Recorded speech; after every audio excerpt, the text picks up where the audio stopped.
l'idée qui me vient en premier, c'est le mental des salariés.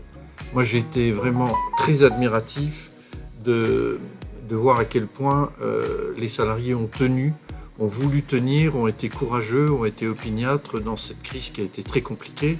Il faut se rappeler quand même que pendant quelques semaines, au début, les salariés étaient sans équipement, sans masque, on cherchait partout du gel hydroalcoolique, on cherchait partout des surblouses, on cherchait partout des protections basiques, on dirait, auxquelles on s'est habitué maintenant. Mais enfin, il faut se rappeler que c'était pas si évident à l'époque.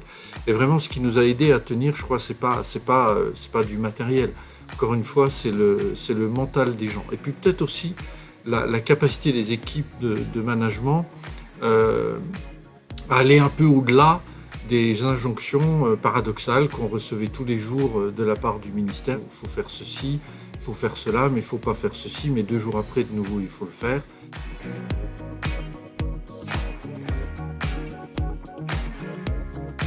C'était des changements quotidiens. Je veux dire, au quotidien, il a fallu s'adapter, adapter les organisations de travail, adapter le travail de chacun.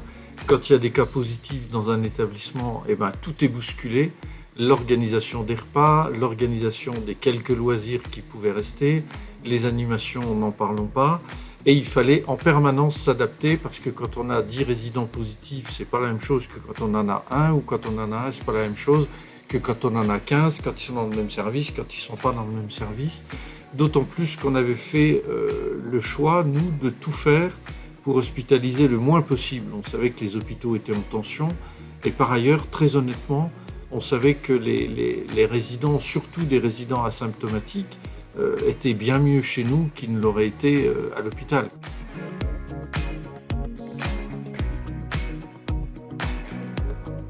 Les salariés, je dirais, sont passés un peu par toutes les couleurs de l'arc-en-ciel. Au début, il y a eu de la peur. Et moi-même, j'ai eu peur. Au début, je me suis dit, mais qu'est-ce qu'on fait dans un établissement si on n'a plus de la moitié de l'effectif qui est positif? Qu'est-ce qu'on fait dans un établissement si on n'a plus d'infirmières, si on n'a plus d'aides-soignantes en capacité d'accompagner au quotidien les résidents? Donc il y a eu ce temps de peur. Et puis, il y a eu ce temps, je dirais, d'héroïsme. Alors, héroïsme est un grand mot, mais je le revendique. Les salariés ont eu, et à juste titre, le sentiment d'avoir des comportements héroïques. Quand il faut tenir coûte que coûte, quand il faut tenir dans la difficulté, quand il faut tenir en ayant peur, quand il faut tenir même quand on ne sait pas trop où on va, il y a un moment, ça s'appelle de l'héroïsme. Et je crois que les salariés ont ressenti cette fierté, et je les comprends, cette fierté de tenir dans une adversité qui était réelle, qui était compliquée, qui était insécurisante. Et puis ensuite, petit à petit, et vraiment petit à petit, il y a la fatigue qui s'installe. Il y a la fatigue, il y a la tension nerveuse qui retombe. Et donc la fatigue inhérente à cette période-là ressort. On a plus d'absentéisme. On n'a quasiment pas eu d'absentéisme pendant le cœur de la crise. Je dirais mars, avril, mai, même juin, on n'a quasiment pas eu d'absentéisme. Les gens venaient travailler, quoi. Les gens venaient travailler. Et puis à partir de l'été, on a un peu soufflé. Et là, les salariés, je dirais, ont découvert qu'ils étaient fatigués.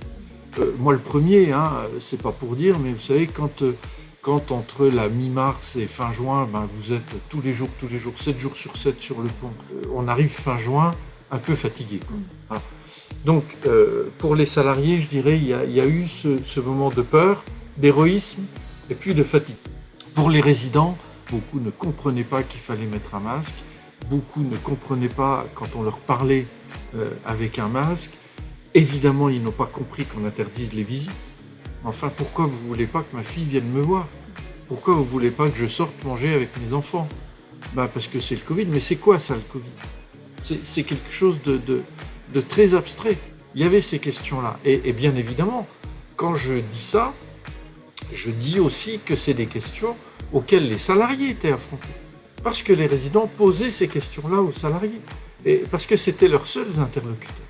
Et donc, nerveusement, c'est très compliqué, y compris pour les salariés, d'encaisser ce climat-là qui a duré, évidemment, plusieurs semaines, j'allais dire plusieurs mois.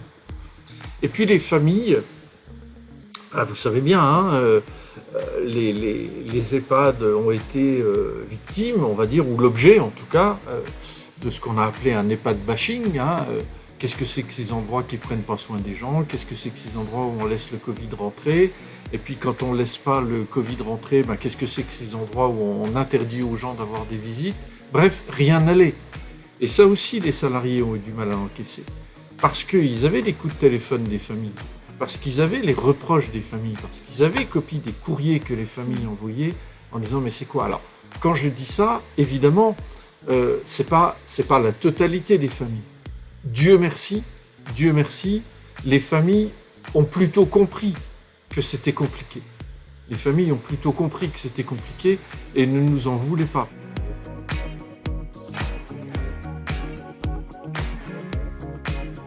Premier enseignement, on ne communiquera jamais assez. On a passé énormément de temps à communiquer avec les salariés. Dans les établissements, il y avait très souvent des réunions. On disait qu'on ne savait rien, mais au moins on le disait. Et au moins on réunissait les salariés pour leur dire voilà où on en est, on n'en sait pas beaucoup plus, mais voilà ce qu'on a décidé. On avait des petites affiches, on rappelait les décisions qu'on avait prises, on communiquait énormément avec les familles. Les cadres de soins ont énormément envoyé de mails aux familles, les directeurs ont énormément envoyé de mails aux familles, et on avait pris ce parti de tout dire. Et ça, c'est un premier enseignement, si vous voulez, qui pour nous va rester.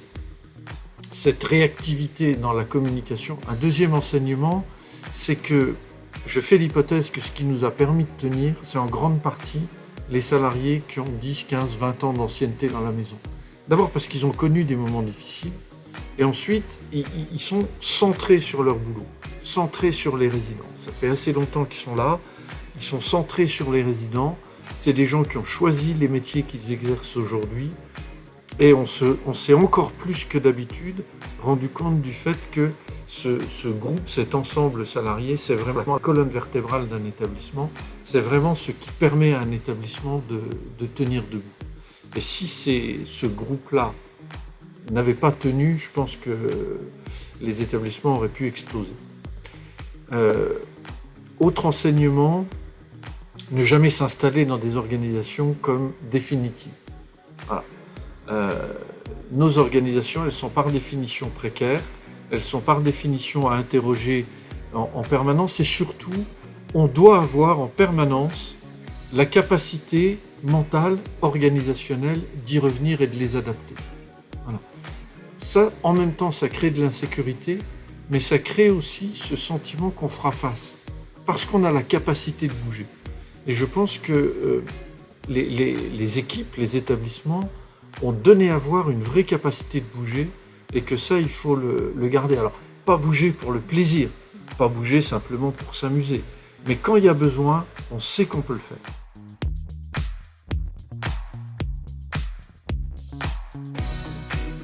Plus que jamais, il faut prendre soin des salariés, il faut conforter les équipes, il faut les sécuriser, il faut les encourager, il faut vraiment être attentif à ce qui peut générer du stress et de la fatigue, être vraiment attentif à ce qui peut générer des risques professionnels qu'on pourrait éviter, et c'est encore plus qu'avant une attention de tous les instants.